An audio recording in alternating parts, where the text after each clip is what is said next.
Hello guys, welcome back to my channel. तो चलिए आज भी कुछ तूफानी सीखते हैं। आज का टॉपिक है इलेक्ट्रिकल टेस्टर। ठीक है, आप सब देखा रहेगा, यूज भी किया रहेगा गाइस। ठीक है, लेकिन इसका बारे में आप सच नहीं जानता। ठीक है, यूज करता रहेगा बट इसका जो लॉजिक है सच, इससे शॉक लग सकता है। आपको पता है? हाँ, शॉक लग सकता है। ठीक है, कौन सा कंडीशन में लगेगा वो भी हम बताएगा। ठीक है, तो आज के वीडियो में क्या बताएगा, इसका वर्किंग, इलेक्ट्रिकल टेस्टर का वर्किंग है, वर्क कैसा करता है।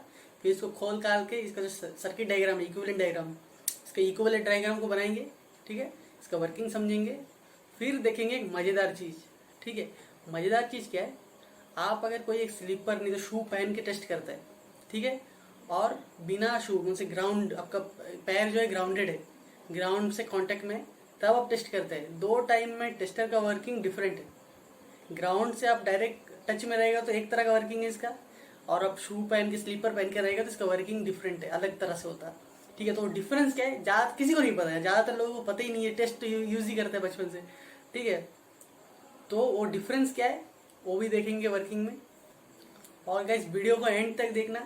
सबसे मजेदार चीज, इलेक्ट्रिकल टेस्टर से आपको शॉक लग सकता है। ठीक है, कब लगेगा वो भी बताएगा, वीडियो में बने रहिए। ठीक है, रहिए। और गाइस हाँ, अगर आपको समझ आएगा, कुछ भी नॉलेज मिलेगा इस ये वीडियो से, अगर नॉलेज मिलता है, लाइक करिए, सब्सक्राइब करिए, शेयर करिए। चलिए मिलते हैं बेंच में। So hello guys, welcome back. तो चलिए देखते टेस्टर का वर्किंग। ठीक है, तो इसको यूज़ कैसा करना है वो तो सबको पता रहेगा।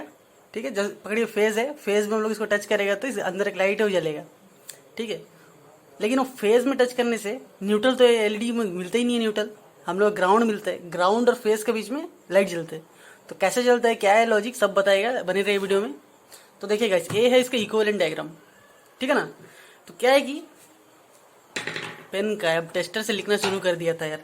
देखो, बोलने से ये जो है ना टेस्टर है, ये जो यूनिट है वो टेस्टर है।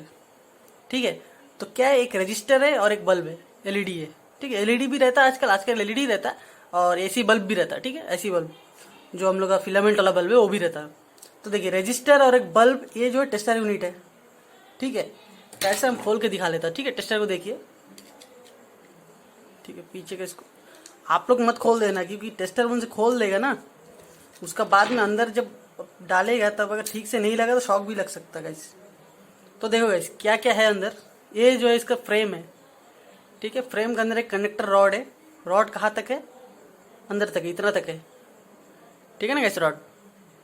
ठीक है, फिर देखिए, फिर क्या आता, फिर आता ये वाला चीज। ये चीज है क्या, देखो गाइस अच्छा से। ये चीज है, सामने एक बल्ब है, पीछे एक रजिस्टर है। ठीक है, अच्छा से देखो, सामने ये जो एक बल्ब है, ठीक है, और पीछे एक रजिस्टर है। तो देख लो, तो देख लो गाइस, एक रजिस्टर है, फिर एक बल्ब है, एक रजिस्टर है, एक बल्ब है।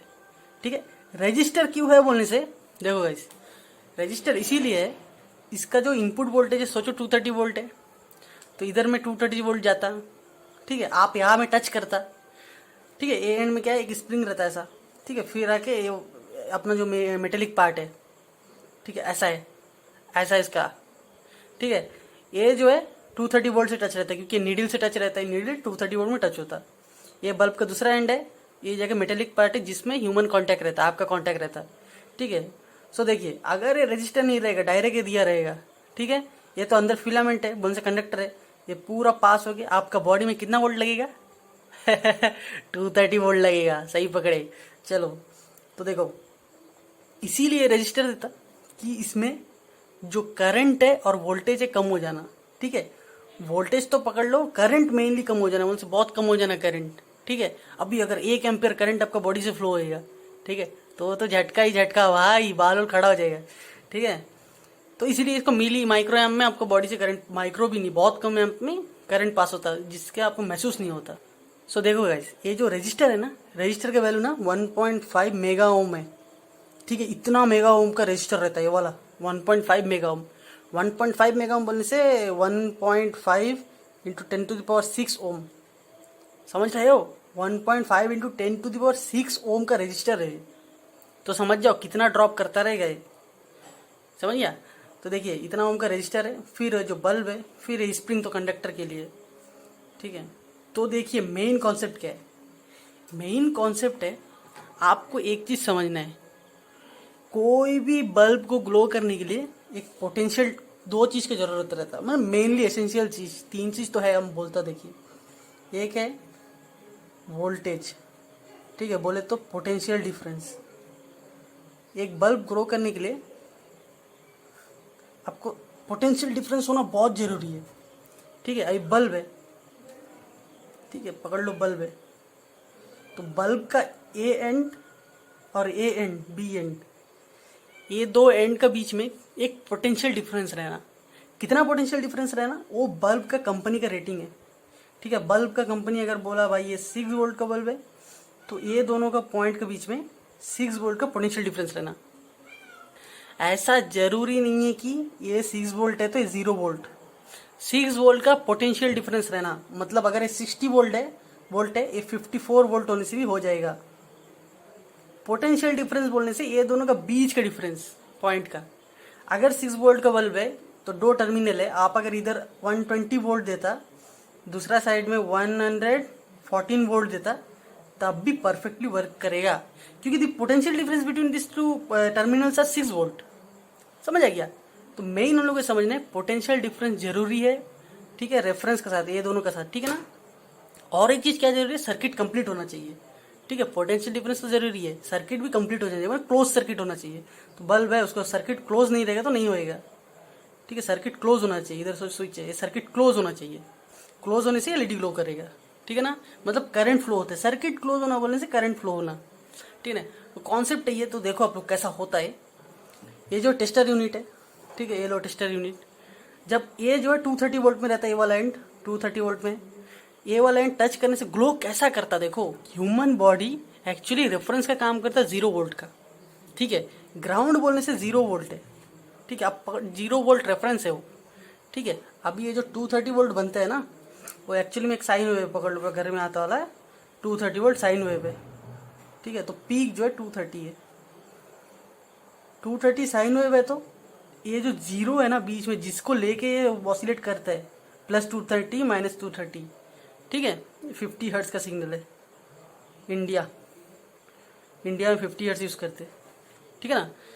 तो देखिए ये जो साइन वेव है ना, ये जो ऑसिलेट करते हैं जीरो को मतलब रेफरेंस में रख के +230 -230, तो ये 0 वोल्ट आपका ग्राउंड है, ठीक है ना। तो देखिए अभी अगर आप इसको टच करते हैं, आप अगर ग्राउंडेड है तो क्या हो जाएगा, इसको 0 वोल्ट मिलेगा एक टर्मिनल, दूसरा वोल्ट 230। और ये जो बल्ब है, ये बल्ब का कंपनी रेटिंग है कि 230 वोल्ट में ये ग्लो करेगा, ठीक है। जो मैन्युफैक्चरर है उसका फिलामेंट को ऐसा डिजाइन किया कि अगर दो टर्मिनल के बीच में 230 वोल्ट का डिफरेंस आता है तो बल्ब ग्लो करेगा, ठीक है ना गाइस, क्लियर।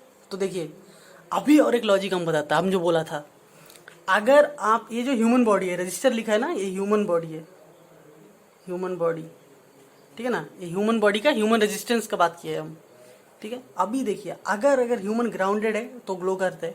अरे भाई जब ह्यूमन ग्राउंड नहीं है, चप्पल पहना है, पकड़ लो इधर एक चप्पल पहने हो, ठीक है ना, चप्पल बना देता हूँ आप लोग के लिए, ठीक है। ह्यूमन एक चप्पल पहना है, ठीक है, तब जाके कैसा ग्लो करता है भाई, तब तो ग्राउंड में टच ही नहीं है ह्यूमन, ठीक है। आप टेबल में बैठे न, चप्पल ये स्टूल में बैठा है, ठीक है, तब कैसा ग्लो करता है। तब आता एक बहुत ही धांचू वाला चीज, ठीक है, तब आता बहुत ही धांचू वाला चीज, उसका नाम है स्ट्रे कैपेसिटेंस, स्ट्रे कैपेसिटेंस, ठीक है। स्ट्रे कैपेसिटेंस क्या है बोलने से, अभी ह्यूमन बॉडी को पकड़ लो, ये जो एलईडी है, ठीक है, इधर रजिस्टर था, इधर 230 वोल्ट है, ये जो एलईडी है, ह्यूमन बॉडी अभी टच करता अब इसको, तो एक चप्पल का, ये देखो ऐसा है, ये जो चप्पल है ना, ये पकड़ लो चप्पल है, ठीक है, चप्पल बना नहीं भाई, ठीक है, चप्पल है, राइट। स्ट्रे कैपेसिटेंस कैसा बनता देखो, ग्राउंड और आपका बॉडी, ठीक है, ये दोनों प्लेट का काम करता, और जो चप्पल है आपका वो जो एक डाइइलेक्ट्रिक मटेरियल, पकड़ लो डाइइलेक्ट्रिक मटेरियल का काम करता। सिर्फ चप्पल का बोलने से नहीं होएगा, बोलने से आपका ये जो फेज आता है ना, ये लाइन और ग्राउंड का बीच में जितना भी चीज़ है, ठीक है, ह्यूमन बॉडी हो गया, चप्पल हो गया, सब एक डाइइलेक्ट्रिक मटेरियल का काम करता। तो आपको जो 12th क्लास का फिजिक्स तो पता ही है, डाइइलेक्ट्रिक मटेरियल कैपेसिटर का, ठीक है, अंदर एक डाइइलेक्ट्रिक मटेरियल रहता, ठीक है, ये जो है डाइइलेक्ट्रिक मटेरियल रहता, ठीक है, डाई इलेक्ट्रिक है, और ये दो प्लेट्स है, ठीक है। तो यहाँ में अगर पॉजिटिव चार्ज एक्यूमुलेट होता तो यहाँ में नेगेटिव चार्ज एक्यूमुलेट होता। तो सेम कॉन्सेप्ट यूज होता है। अगर आप ग्राउंडेड नहीं है तो ह्यूमन बॉडी और अर्थ, ये दोनों का मतलब दोनों मिलके एक स्ट्रे कैपेसिटेंस को इंट्रोड्यूस करता, ठीक है।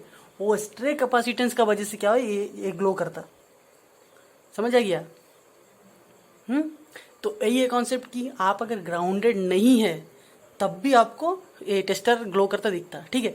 लेकिन जो लाइट का जो इंटेंसिटी है ना वो कम रहता। आप जब उसको ग्राउंड कर देता लाइट फुल्ली ग्लो करेगा, और आप पैर ऊपर उठा लेगा, टेबल में बैठ जाएगा तो उसकी इंटेंसिटी कम हो जाएगा, ठीक है ना गाइस। तो देखिए हम इसको समझा देते हैं, आपको शॉक कैसा लग सकता है।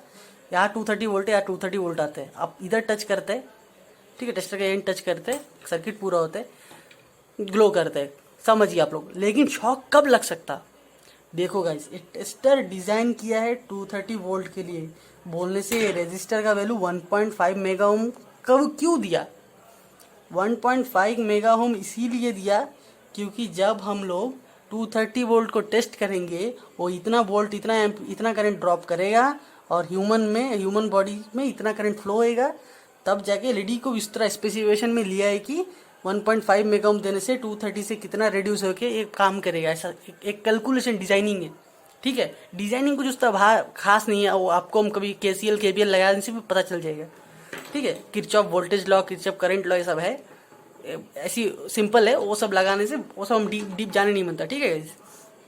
तो देखिए आप इतना समझ लो कि ये रेजिस्टर का वैल्यू 230 वोल्ट को नज़र में रखते हुए इसको डिजाइन किया 1.5 मेगा ओम। अगर आप ये टेस्टर से, ठीक है, अगर ये टेस्टर से पकड़ लो 300 वोल्ट टेस्ट कर लिया, ठीक है, पकड़ लो आप 500 वोल्ट टेस्ट कर लिया, तब जाके ये 1.5 मेगा ओम कुछ काम नहीं आने वाला, ठीक है। अगर आप 500 वोल्ट 1000 वोल्ट टेस्ट कर लिया टेस्टर से तो ये 1.5 मेगा ओम काम नहीं आने वाला। अभी जो है आप लोग सोचेगा भाई ये 1000 वोल्ट कौन टेस्ट करता है? करते हैं भाई, 1000 वोल्ट टेस्ट करता है। हम आपको बताता, आपका घर में ये नहीं है मच्छर मारने वाला बैट, वो बैडमिंटन बैट जैसा मच्छर मारता वाला, ठीक है ना, मच्छर मारता वाला बैट। तो आप उसमें टेस्टर टेस्ट करके देखना, ठीक है, हल्का सा आपको शॉक लगेगा, ठीक है, आप करके देखना आप, ठीक है गाइस, ये आपके ऊपर है, ठीक है, हम बोलता नहीं, आप टेस्ट करो, ठीक है। फिर समझ में आ गया किसको जोर का लग गया। आप टेस्ट कर मतलब हम टेस्ट किया, हम अपना एक्सपीरियंस बताता, हम टेस्ट किया, शॉक लगता क्योंकि इसमें जो मस्कीटो रिपेलेंट वाला है ना वो 230 वोल्ट नहीं रहता भाई, ठीक है, किसी में 3000 वोल्ट रहता। 3000 वोल्ट रहता बोलने से उसके अंदर एक बोलने से ये है वोल्टेज डबलर का सर्किट है, डायोड और कैपेसिटर का कॉम्बिनेशन, ठीक है, वो भी कभी बताएगा, ठीक है। उससे पहले बोलने से क्या डीसी जो रहता, डीसी को एसी में कन्वर्ट करता, एसी को कन्वर्ट करके उसको वोल्टेज डबलर से ट्रिपलर से उसको बूस्ट करता, फिर एक अच्छा वोल्टेज बन जाता 1000 वोल्ट में, तब जाके मस्कीटो को मारते हम लोग, ठीक है ना गाइस। तो ऐसा है कि उससे 230 वोल्ट के लिए डिजाइन है, अगर उससे ज़्यादा वोल्ट आप कभी ट्राई किया तब आपको शॉक लग सकता। तो देखो गाइस, आपको अगर ये वीडियो से कुछ भी सीखने को मिला, नया समझने में आया, तो लाइक करिए, सब्सक्राइब करिए, शेयर करिए। मिलते हैं नए धांची वीडियो में, बने रहिए हमारे साथ। बाय।